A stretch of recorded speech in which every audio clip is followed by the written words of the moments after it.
Hi, Elana. What are you doing to the Opel? I don't know, you tell me. You just like got me up this morning and told me to start taking things apart.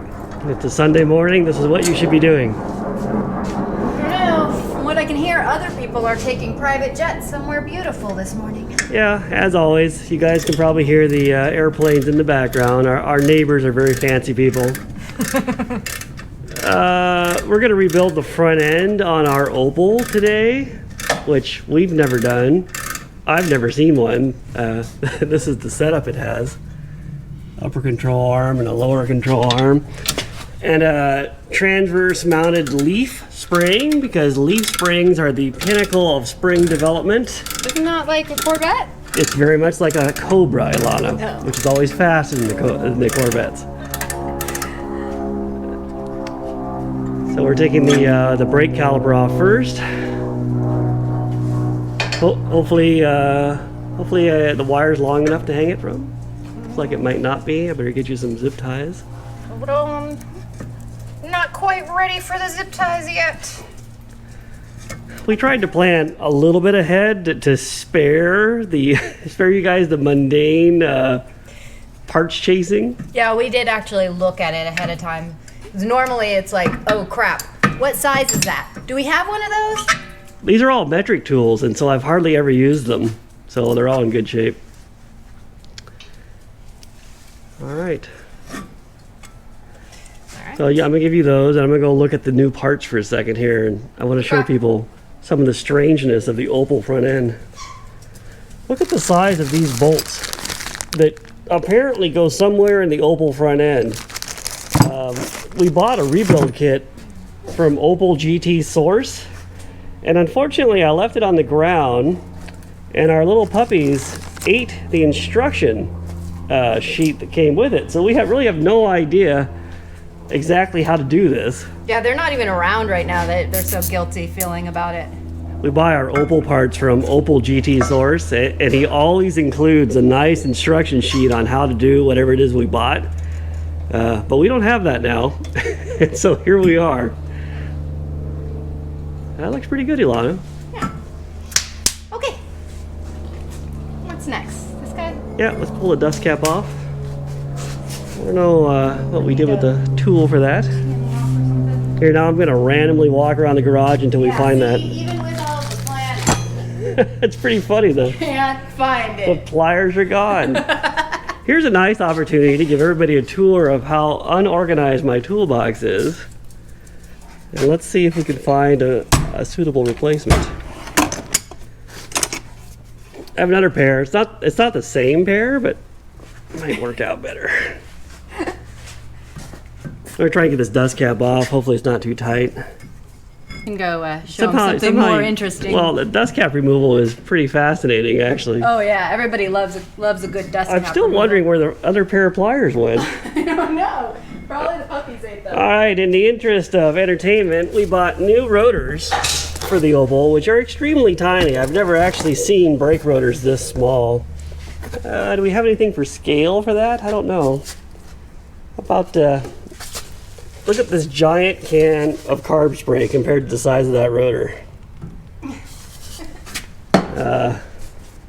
We did get some rebuilt calipers. They came loaded with new pads. Wow, the calipers are the heaviest part of the car. I'm unbagging brand new calipers. Oh, well, you're gonna miss some cotter pin removal. All right.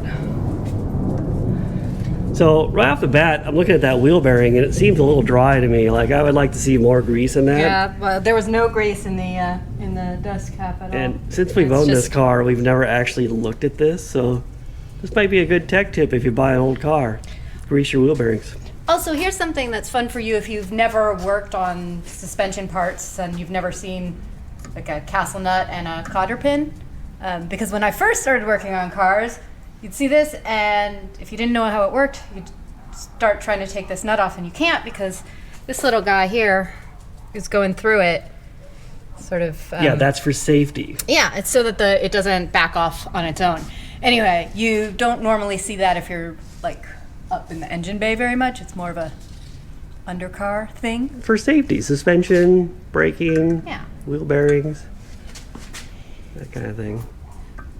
I was impressed with the size of the wheel studs on the Opel. They're like 1/2 inch diameter, and the car is very tiny. And like a GM LS6 Chevelle only has 7/16 wheel studs, although there is one more of them. This is only 4. Nonetheless, the Opel engineering is, I think, pretty good, despite the Opel reputation, which I think was unfounded by the American mechanics. They just didn't want to work on them.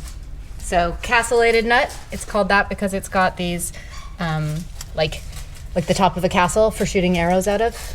Luckily, nobody's shooting arrows out of it. No, but they could be pouring down hot oil on us.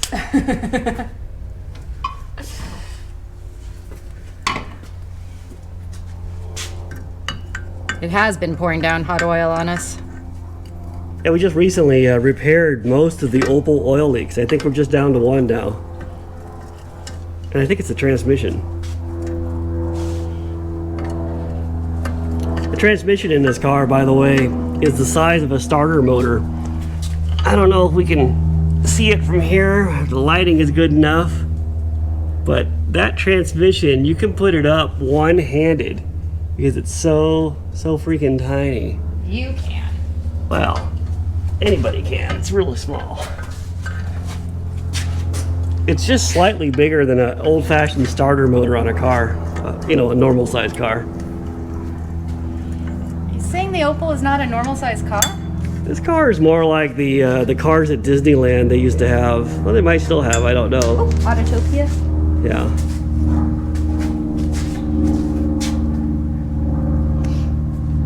We got new rotors to replace these old ones. You think they need it? Yeah. Let's try not to drop our wheel bearing out of there. You're not the wheel bearing boss of me. It looks pretty tiny. The nice thing about taking brakes off is you can use the dust cap to put all of your parts in. I wonder if this is going to come off. Oh yeah, that's going to come off nice. And so is that. Here, look at that. See that wheel bearing is missing any kind of lubrication. These are packed with grease, and this one is no longer packed with grease. It's all been exhausted. Aw, so sad. We have new ones, so all is not lost. All right. You can just put that on the ground. We're not going to use any of that. We got new ones. All right, we're gonna pause the video right here. We'll bring you guys back on the next step. What is the next step? I don't know. We have to look at it and figure it out. We'll be back in a second. Hi, we're back. You missed a lot of very exciting cotter pin removal. And we spared you the cotter pin removal, and one was really difficult. Yeah, this one was pretty tricky. It required a punch, but we got it done. I mean, like a machinist punch, not like I had to punch Tom. I feel like our audience is smart enough to know that we would not bore them with cotter pin details. All right, we're taking off the tie rod end. And if you're unfamiliar with this joint, it's a tapered shaft into a tapered bore. And they come apart in a different ways. Some people will smack this with a hammer, and sometimes smack this with a hammer. And that might shock the taper where it comes off. If you put upward tension on this and hit that with a hammer, sometimes they'll pop out. So if you don't have a pickle fork, which is this, and I don't know why they call this a pickle fork. It's because it's a 2-pronged fork, like the kind you'd use to get pickles out of a jar. Oh, well, I've never seen this one in the kitchen. Maybe it's much smaller for the actual pickles. But sometimes if you can use the one, this is too big for this car, but you put it in there and hit it with a hammer, and that would separate it. So we're gonna try this fancy. I guess you'd call. I don't even know what you call it. It's a little ball joint press. I'm gonna call it a pickle press. A pickle press. All right. So hopefully this works out, and we can pop that out without too much trouble. Does that look about how you want it on there, Tom? I haven't used this little dude before. I've never used it either. Oh, good. It looks cool though. All right, give it a shot. All right. Jerry, don't eat that. What was he eating? Don't throw it A this way. piece of opal. A piece of opal. All right, so we're gonna tension this and see if we can pop that joint apart.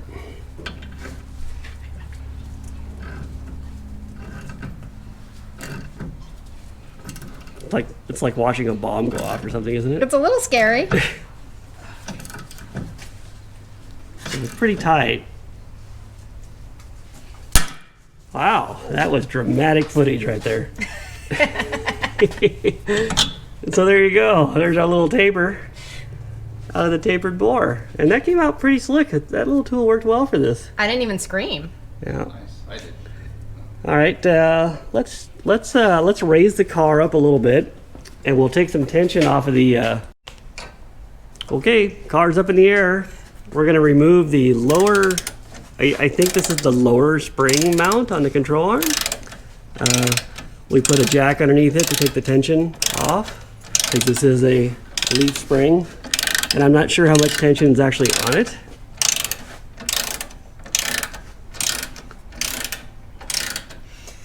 Is this bracket on the sway bar supposed to be tight against the beam there?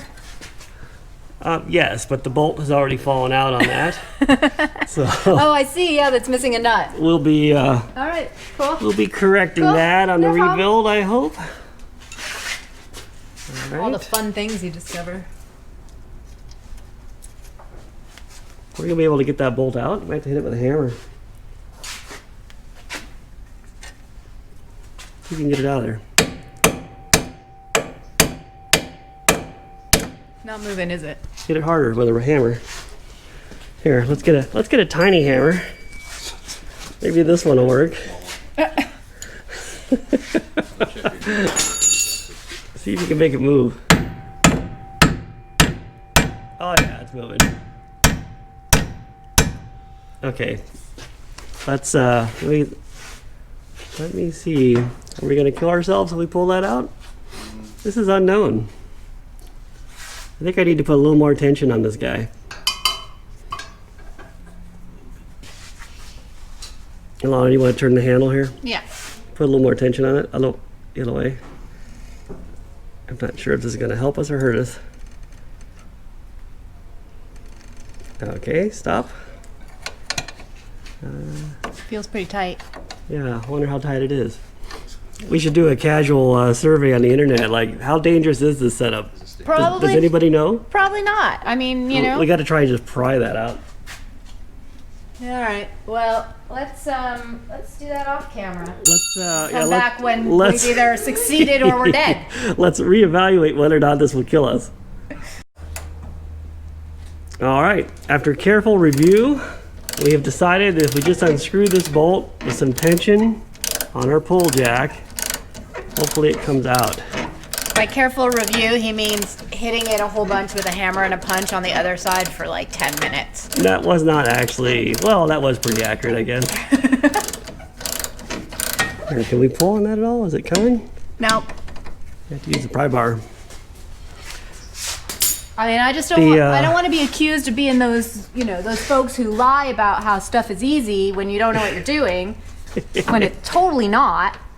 It looks And like then a lot of times you just have to do a lot of dumb stuff until it works. the spring right now is sort of pushing this bolt at an angle that way. I don't know if you guys can see that at all, but it's angled. But there's very little load on it, but it is still stuck in there. Yeah, and like moving things up and down just made it more difficult to get out. We're trying to use the threads on the bolt right now just to unscrew it. Kind of lock it out. It's a funny little bolt. You would think a bolt would be bigger for the suspensions.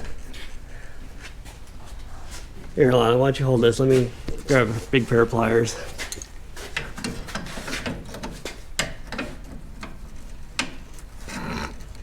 I mean, that is a tricky sucker to get out, isn't it? Here, we're gonna use multiple tools now. Look at that.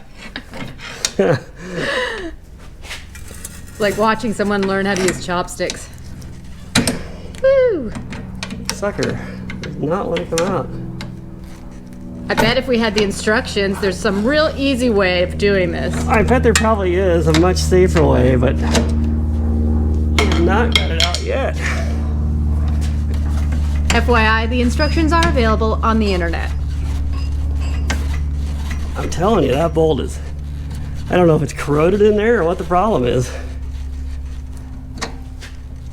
I think if you go back to the ratchet, yeah, that sucker was rusted in there. Try and unscrew it now. There we go. Come on.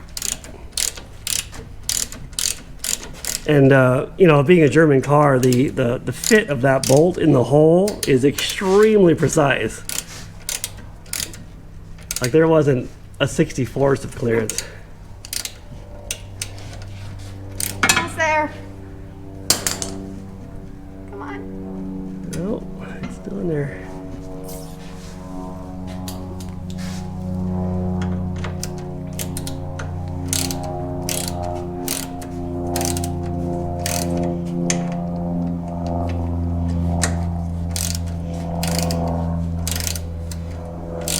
I'm convinced now that somebody else who knows about Opels is like laughing at us hysterically right now. Yeah, for sure. I would be. I mean, I think even people who don't know about Opels are probably laughing at us right now. I think I'm also laughing with them. It's ridiculous. Come on. It's a fine thread. You jerk. Now you're wishing you had a coarse thread, huh?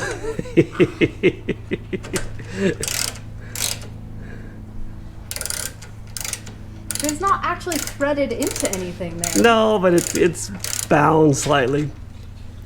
Look at that! Ooh. Wow. You can see where it goes. You can see that there's a little bit of side load on that hole. But, A little bit. but we won. There you go. Look, not dead. Actually, it wasn't as dramatic as we were sort of making it seem like it was going to be, but it was somewhat difficult, and you can see how far down the spring dropped, so we were kind of fighting that the whole time. There's considerable tension there. So we've lifted the control arm up without the spring involved now, and we're gonna take out the lower shock mount here, which is a through bolt, and then we're gonna take out, there's two bolts that hold the lower control arm in. So let's take those out and see if it falls off the car.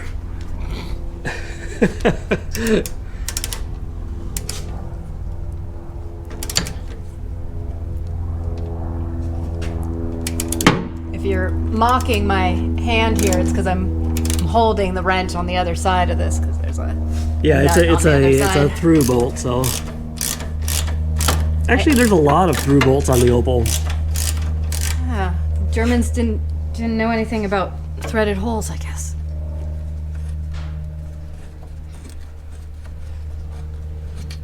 That looks like the original GM shock with the spiral built into it. Can you guys see the spiral? I think that was a GM thing. Not that it matters. We're gonna replace it. All right, so there's our lower bolt. Ta-da! We already did the upper shock mount off of camera because you guys know how to do that. It was way too simple. All right, we got to do the control arm mounting now, Elon. Okay. That's a good big wrench, right?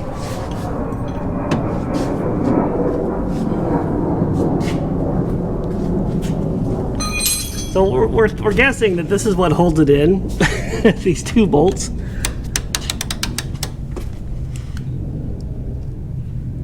I'm gonna let you do that, and I'm gonna go up here. And do it. we had to position a ratchet Can you hold that? up here. It doesn't want to stay. Go ahead and turn it. We had to position a ratchet up here, and it's not that easy to hold.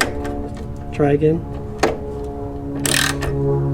don't know if you guys can see that or not, but basically, it's a weird angle. Go ahead.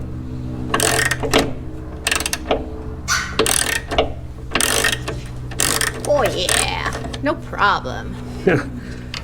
So it required that. It's another through bolt. Let me get a little light on there so you guys can see that. It's another through bolt, which is access down in there. That's not that easy to get to. Huh. I just took everybody on a wild ride with this camera. All right, and there's one on the back side, which is the same kind of deal. Alrighty. So let's try and get the back one. We need a wrench for that guy. Okay, let's see.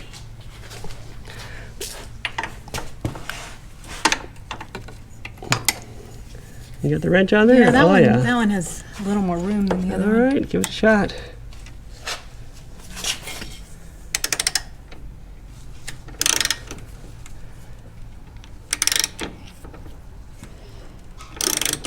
Kind of a, well, for me, it's an unusual suspension setup. You know, I'm used to torsion bars and Chrysler products.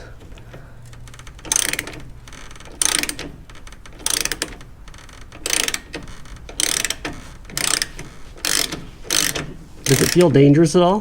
I mean, everything feels dangerous. I don't think Moving a there's, little bit. yeah, I don't think there's any spring energy left there. Oh, Say that again, Tom? that was a mistake. There actually is a little spring energy left there. How do you like that? Well, that's one way of getting the spring undone, Elon.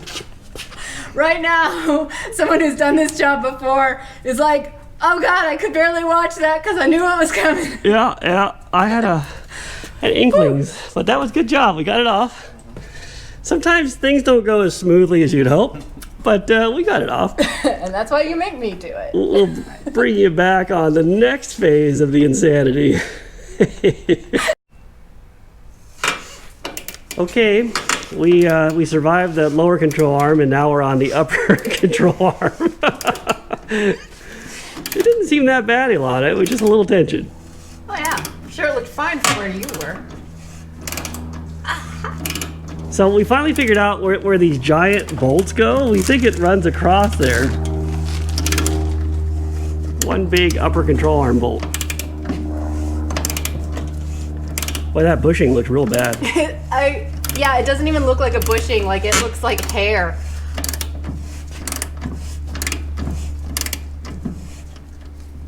This one, that's what you're talking about? Yeah, it does not look good. I think it was time to change it. I don't even know what I'm going to do with the incredible handing prowess I'm going to have in the Opel when this is all done. Yeah, I think it's going to be like a new car.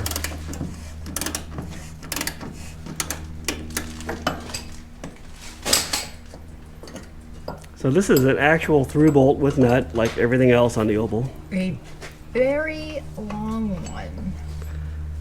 Now, we do have an issue getting it out because the spring is still putting a little bit of tension on this guy, but I don't think it's going to be terrible this time. That's what you said last time. All right, can we get that bolt out? Let's see. I think I have to hit it. Yeah, I just don't want to hit my brake lines right there too. Yeah, don't ruin the brake line. I don't want to change that. I think use a hammer, try and drive it out.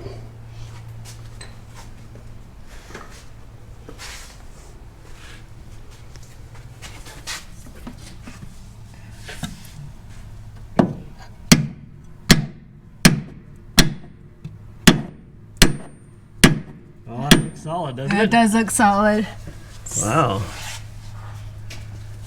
Right now, some Opel guy's like, oh, you guys, all you gotta do is hit it harder. I think we just need to hit it harder. All right, well, let's work on that and come back when it's loose. All right, we'll be back in a second. All right, we now understand why they gave us brand new bolts for this. This bolt is seized inside the bushings, inside the control arm, rusted in place, and it's proving quite difficult. So Elana was not making it up when she said that bolt feels pretty solid. I'm gonna spray some Justice Brothers penetrating oil on there, which it's been soaking for a while now. And I'm gonna try and get that out. Hopefully without hitting this brake line. So it goes that far, no problem.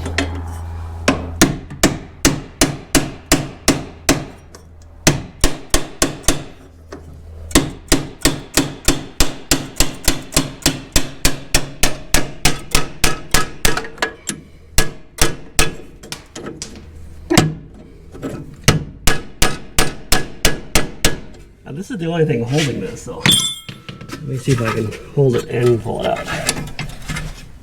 Oh yeah, boy, that's in there. Who designed this thing?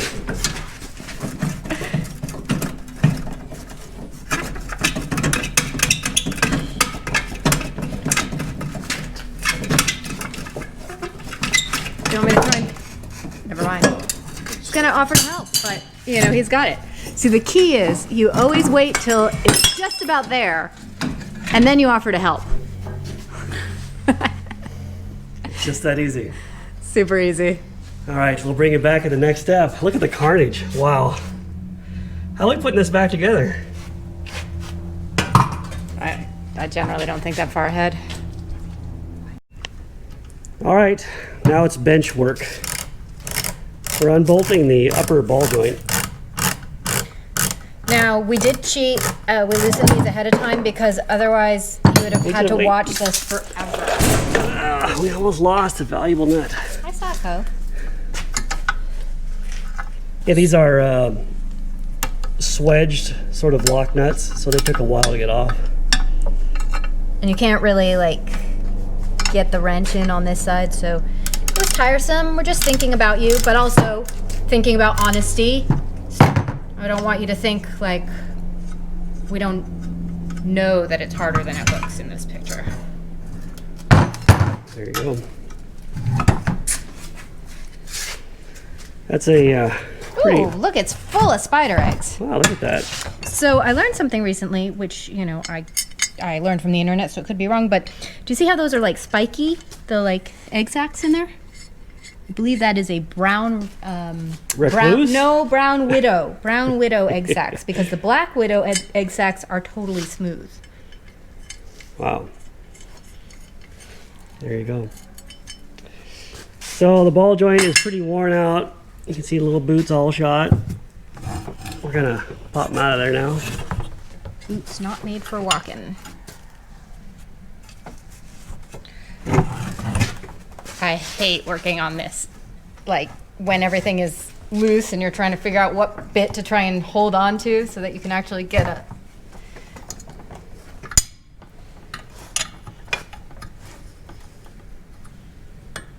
Coming off pretty easy. It's a good thing this is not a East Coast car. I can already tell you that upper control arm bolt would be really difficult on an East Coast car. Or any car where they have rain. We don't have rain here, so everything stays pretty good. What's rain? I don't know. These are cute little ball joints.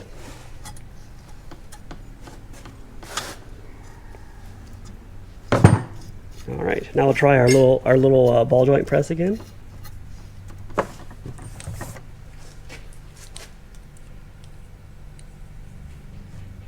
Actually works well. It's a good thing I bought it. It does. What did you buy this for? I don't remember. Some job I had to do.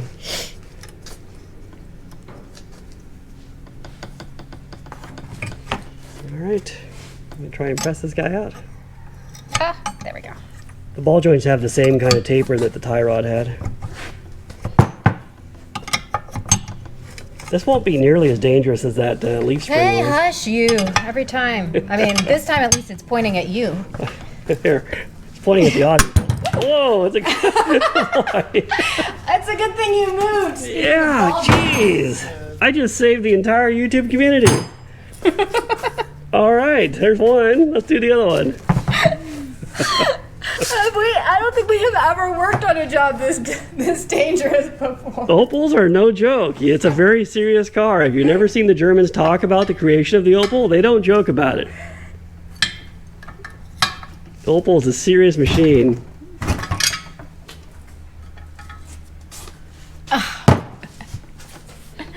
Here, use the box in. That one might be on harder. Well, it would probably be good if I went the right direction. Well, there is that too. Yeah, if you ever can't get a stubborn nut loose, just hit it with your hand because it actually works pretty well if your hand is tough enough. Yeah, and well, first make sure you're going the right direction. Which direction is this going to shoot now? That's a good question. That ball joint was rather surprising. You keep saying that. You know those videos you see on YouTube where the people just barely avoid disaster and I just stepped out of the way in time? All right, one more ball joint to press.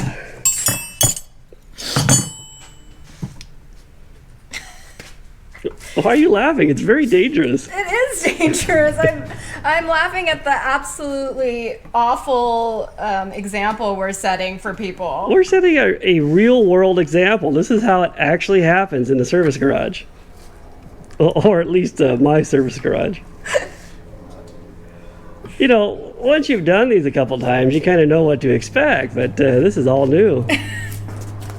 Elana can't even get her composure together because that ball joint firing out of there was just too much for her. I feel like, you know, I've had some near misses. We've dodged 2 bullets on it, three bullets on this job. All right. Tight. There's some hidden tension and some hidden energy in these. Everybody's like on the edge of their seat. I'm afraid to do it now. Here, you do it. Oh, everyone's on the edge of their seat just waiting to see what happens next.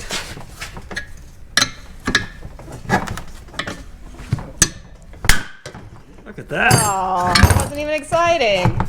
All right. Here you go. We've got the spindle off. All right. Next segment, we'll try and figure out how to get the rest of it apart. Stop laughing. It's a very serious car.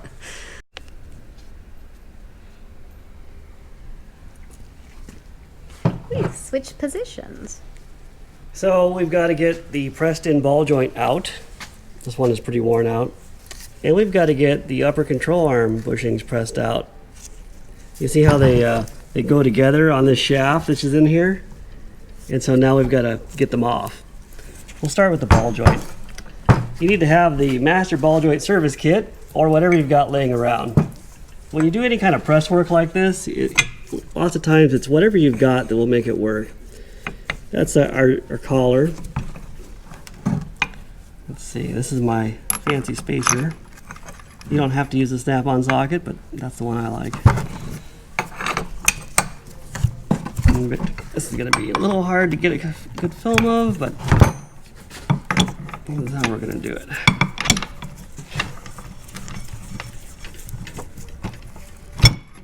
Get everything in position.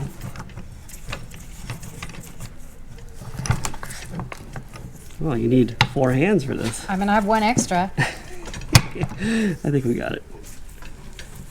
This particular tool is usually used for on-the-car service, but it seems to be like the best thing I've got for this situation, so I'm going to use it like this. I'm just centering up the socket. There you go. And we're all in position.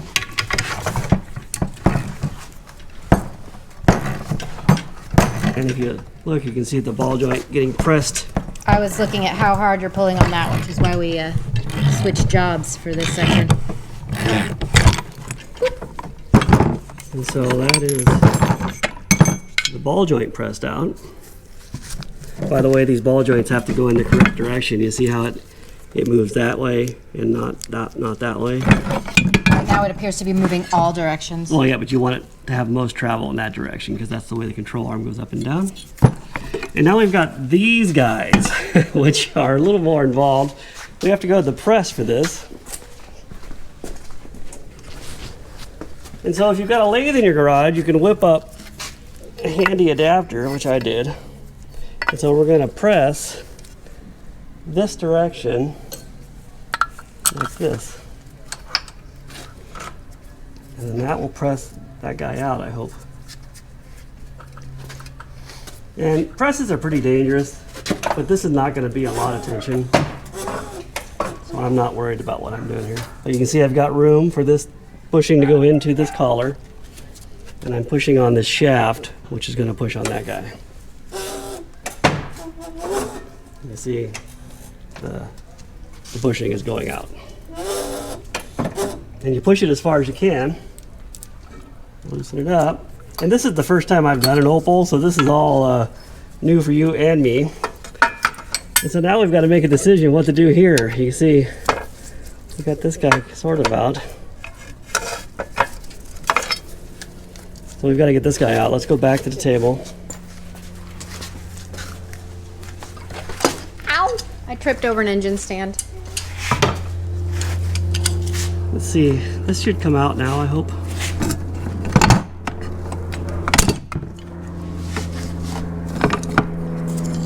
I mean, you're making this hard, Tom. Well, that's how I normally operate, you know.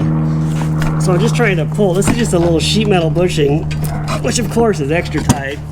Not coming out yet. Bear with me. More tools coming out.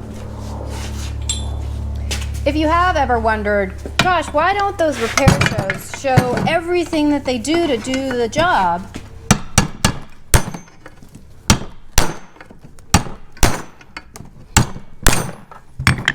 The answer is because it takes forever and a lot of it is It dopey. does, and you can see the difficulty of this guy. I'm trying to get it so you can see it.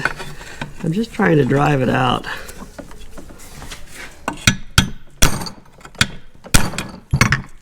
I'll put it in the vise.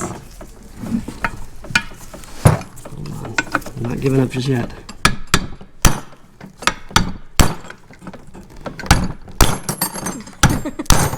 I hope that's not too loud for you guys. I mean, I assume anybody watching any of our videos has turned the volume way down just so they don't have to listen to our voices. I'll give it one last shot, and we're going to have to do this off camera because it's going to be pretty tight. Tighter than I thought it would be. Okay, we're going to have to come back when we figure out how to get the thing out. Not one to give up, we're back at it. I found that if I just turn it, I can get it out. It wasn't even hard.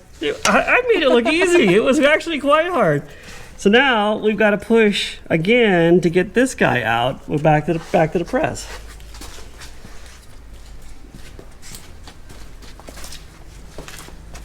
Same deal. I use this because it goes in, you know, past the threads and pushes on a solid part.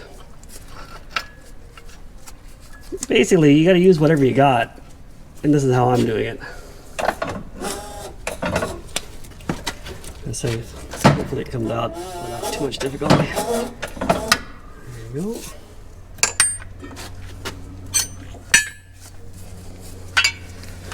Oh, look at that. And just like that, we have gotten the control arm disassembled. I feel like they were still good. We didn't really need to take it apart. Yeah, now we're going to put new bushings in.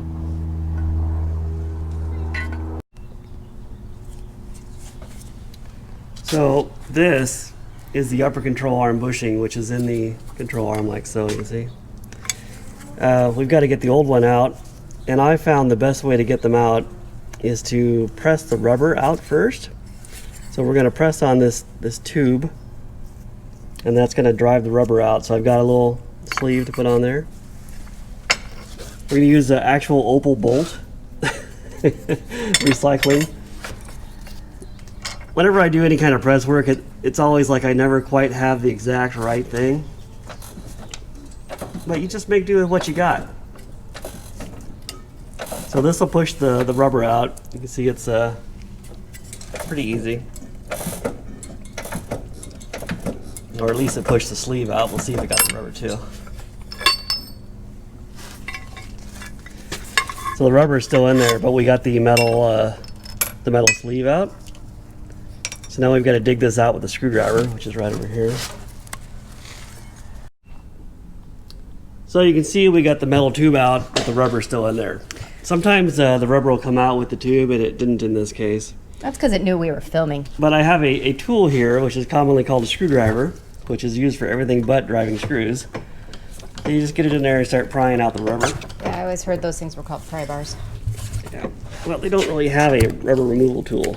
But there you go. So now we're out.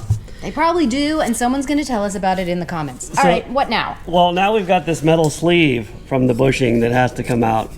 And what I like to do is I just put a nut in here and I'll weld it in place. And then we'll be able to press the same way, and it'll you know, the sleeve will move out. All right, well, let's weld it and see if That was a complicated explanation, but we're going to get the sleeve out now. It's not as complicated as that time we tried to explain James's transmission. Oh, it's still smoking. I like them when they're fresh out the oven. That's a nice weld there, Tom. I would not take credit for this weld. This is not a good weld. But hopefully it works well enough to get this sleeve out. So we've... Weld enough. Weld enough? That's funny. So we've tacked in, if you can use the word tack, a nut into that tube. We've tackied in. We'll set it up here using a little socket. Let me see that again. I was totally looking in the wrong place.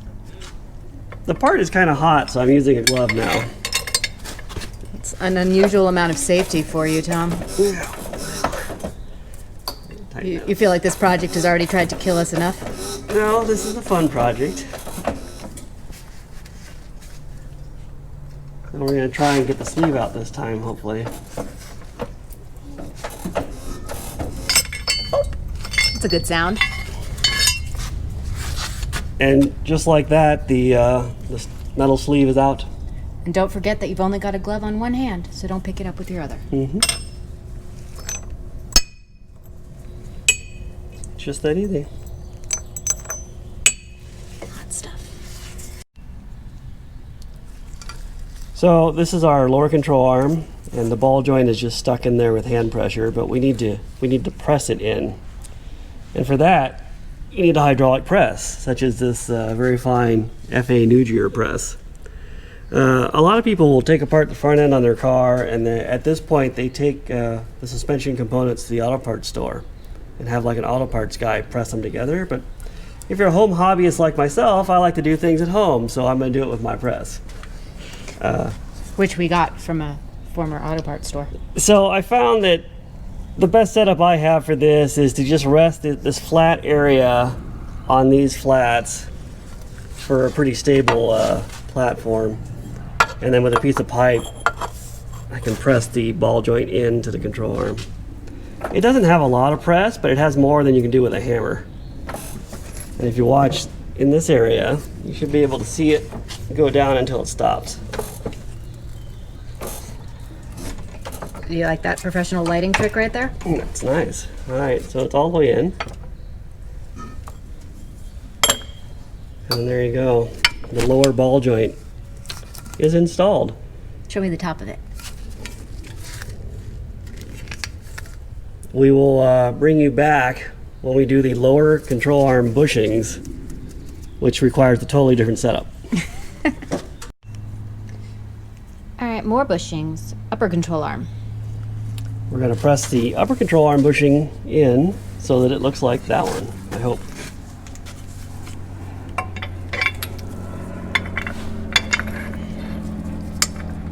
That guy right there.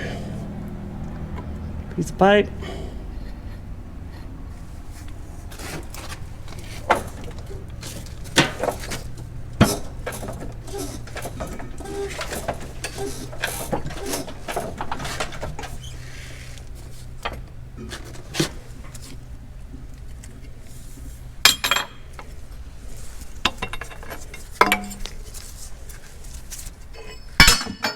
Wow, I hope that wasn't too loud. And there you go. The upper control arm is done. Cool. You know, if this car repair channel doesn't work out, we could always just squish things with the press. I hear people like that. They do. Jerry, what are you doing? What are you working on today? Jerry? Oh, I'm so, hey, Tom, what are you working on today? Thanks, Elana. It's another day in the shop, and we're still doing the Opel bushings. The lower control arm has proven quite difficult to get these bushings in. You can see they get pressed in to the shoulder, and they have to have this thing in the center. Yeah, weren't we working on this, you know, several days ago? Well, what's really funny is I got one side together with the tools I owned without much difficulty. But this other side has a lot more press, and our new bushing did not survive the first attempt. So we obtained new bushings again. And I also bought this new tool, which I then promptly machined a whole bunch of it off to make it fit the Opel GT. Yeah, it had, you know, it was set up to work for pretty much everything except an Opel GT. So There we go. Well, basically, I went through the entire garage and I owned nothing that I could figure out how to get these bushings in this freaking thing. So some front end guy is going to be looking at this thinking, what in the world? You people don't know what you're doing. I mean, that's hardly unusual. So it pretty much be the name of the channel. One thing I do have is a mill, and you know, people with mills tend to find ways to use them. And so I've machined all of this away, and it now fits the Opel GT control arm very nicely. And I will demonstrate the installation of the final bushing. Hopefully, hopefully it goes in. Now, a funny thing about the Opel bushings is that most people, apparently, who are doing this job, just put the what is it, the poly bushing in instead of the rubber. So all they have to do is push the rubber out. They leave the metal sleeve in, and then they just push the new poly bushing in. But we decided to do it the hard way. So you can see I've got some support now for the control arm so I can push the bushing in. Mm-hmm. And hopefully this is the last time I ever have to work on this part of this car. Mm-hmm.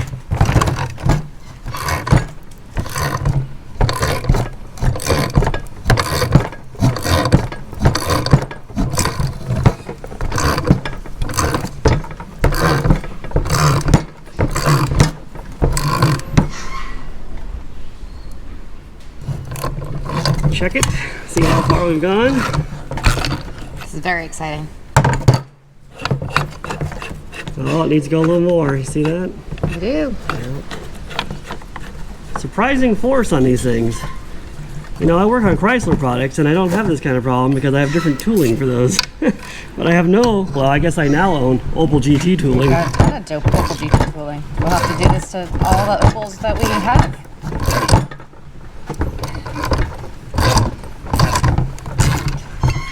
If you live in Southern California and you're working on your Opel suspension, we now have the tooling. Look at that. So let's install this thing. Oh, sorry about that. That ace camera work. This thing turns around like so. You get that in going the right direction? I sure hope so.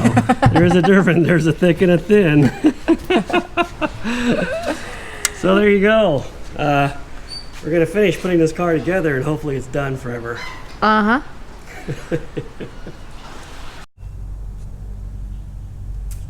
Here we are, completed Opel GT front end. It was an extremely easy job. It absolutely did not take 4,000 days. We would do it again in a hot second. Tom isn't standing there behind the camera crying a little bit right now. Okay, so some of that. Anyway, we did finish it. It was quite exciting. We got to do all sorts of things we weren't expecting to do. Like at one point, we got to chase down first some shock hardware and then a missing bolt, which the puppies had stolen and these guys just taken out into the yard. That guy in particular took the bolt. We also got to reorder some parts for the second time because someone, probably the puppies, pressed them badly and destroyed them. Hey, I'll take the blame for that. I ruined one bushing. I'm sorry about that. I would have said it won't happen again. I told them Jerry did it. You don't have to take the blame. He's not even guilty. Jerry, why? Come here. No, he looked pretty guilty. Oh, yeah. So anyway, the puppies worked very, very hard on this project. They're quite proud of it, and we can show you some of the details. Exciting Opel front end rebuild. New shocks right here. See? This is some of the hardware that the puppies stole right there. Got some nice lighting effects. I don't know if you can see the spacers you had to make. Are they visible? Oh, let's see. A little bit, right in here. I don't know if you guys can see those spacers. Right where my dirty little fingernails are? Those are shock adapter spacers for the Opel to put these KYB shocks on. You can buy them from Opel GT Source, but we didn't. And I wound up having to spend about 3 hours making them, but we have them now. He says that like it wasn't an option to buy them after we realized that they were missing. But once he realized he could make them on the giant lathe, that's what he wanted to do. A 6,000 pound lathe made a 2-ounce bushing. You can kind of see it over there. You know, I only make tiny parts on that lathe. Basically, if you allow a machinist into your life, then they will never just let you buy the right part because they'll be like, oh, I can make that. I can just pop that out real quick. New brakes. Did we already say that? We didn't. Golden brake calipers. Clearly high performance. New rotors. New rotors. They're all cross-hatched, ready to eat up these pads. New tie rod end. Look at that. New ball joints, upper and lower. The lower, Tom's favorite. Let's raise the car up a little bit. Sure. Everybody cover your ears.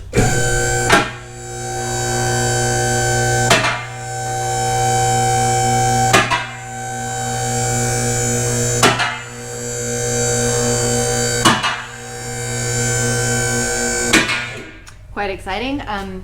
Here is the leaf spring, which is not new, but has been painted, so it looks new. The light is blinding me now.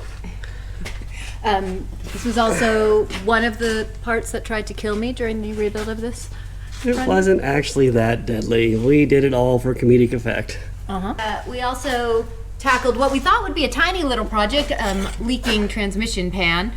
And that was quite exciting because it has this little spring in here that pops out when you take the pan off and then is quite difficult to get back on. Anyway, it's on now. Yeah, the little spring is like a shifter detent spring, and it was a little bit surprising to see it pop out of there, but the oil pan holds it in place. It's back together now. Yeah, it's just we glued it on, so we'll never get it off again, so it can't ever leak again.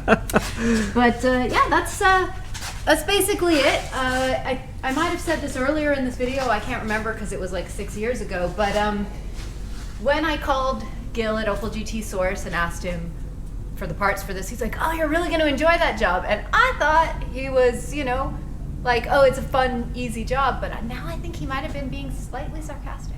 So thanks, Gil. I think anybody that's rebuilt a front end on any car knows just how exciting those jobs are. All right, Opel, back on the road.